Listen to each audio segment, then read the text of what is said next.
A massive change is on the horizon for Apple. We're talking about a whole new era, one that could totally redefine the company for the next decade or more.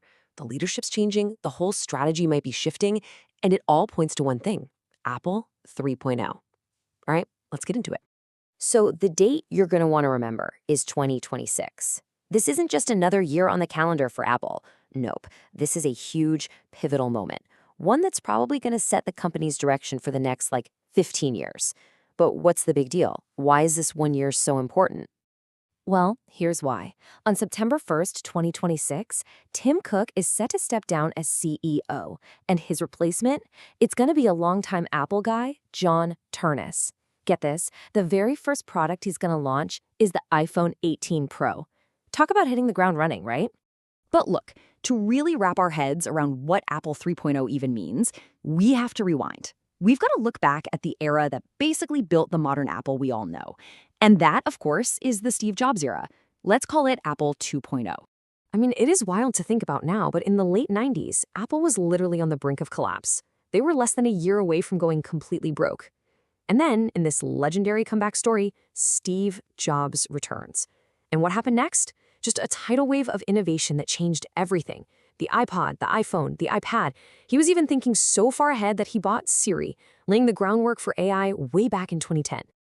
And that quote really gets to the heart of his entire philosophy. See, Jobs didn't care about focus groups or market research.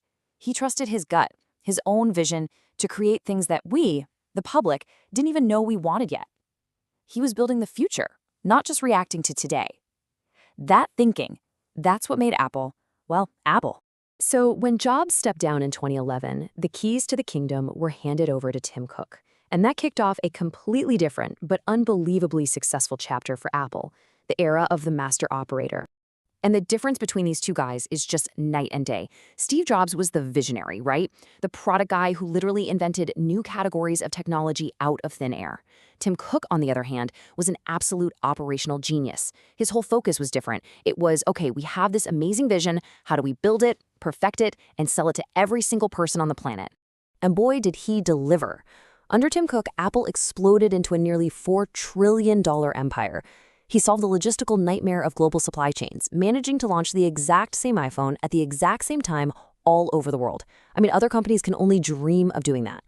He pushed production into new places like India and just cemented Apple as this untouchable, premium brand that people are incredibly loyal to. Now, here's a really important point. Tim Cook isn't just vanishing. He's going to slide into the role of executive chairman. His know-how is still absolutely essential for dealing with all the complicated global politics and supply chain issues that a company Apple's size has to deal with. Which finally brings us to the man of the hour, John Ternus. A lot of people see him as the perfect bridge between these two great eras. He's a true product guy, a builder who gets both the grand vision and the massive scale. First thing you need to know, he is pure Apple. He's been at the company for over 25 years. This isn't some outsider coming in to shake things up. He grew up inside Apple, he's seen it all, and he gets the company's DNA from the inside out. And his resume? It's just incredible. He is a hardware guy through and through. You know that massive industry-changing transition to Apple Silicon? That was him. He led that charge. He's overseen the hardware for the iPhone, he's managed product engineering for the iPad. The guy's got his fingerprints all over Apple's most important products. And this is what makes him so unique. Think about it. He spent about 10 years learning from Steve Jobs' visionary product-first approach.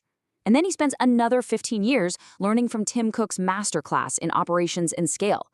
He's basically absorbed the best of both worlds. Okay, so what does this all mean for Apple 3.0? With a true product builder taking over, the billion-dollar question is this: are we about to see Apple make a huge return to its roots, a return to hardware-first innovation? And what are those roots exactly?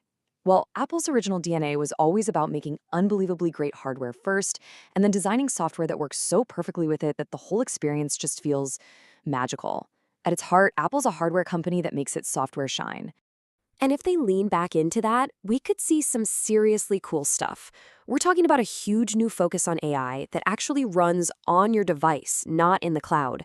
We could finally see totally new product lines, like those AR glasses everyone's been talking about. Maybe even some wild ideas like AirPods with tiny cameras. We might even see the iPhone get exciting new features faster, which is something people have been asking for. And hey, this isn't just a fantasy. The foundation for all this, it's already been built.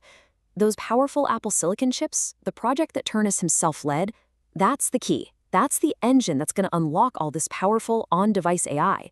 He's already laid the groundwork for Apple's next big jump. So it really all comes down to this one question. Tim Cook built an untouchable business, an absolute empire. But a lot of people felt that the one more thing spark had kind of gone out. With John Ternus, you have a leader who gets the original vision and the global empire. So is this the moment? Is this when Apple reignites that fire and gets back to changing the world? I guess we'll start to find out in 2026.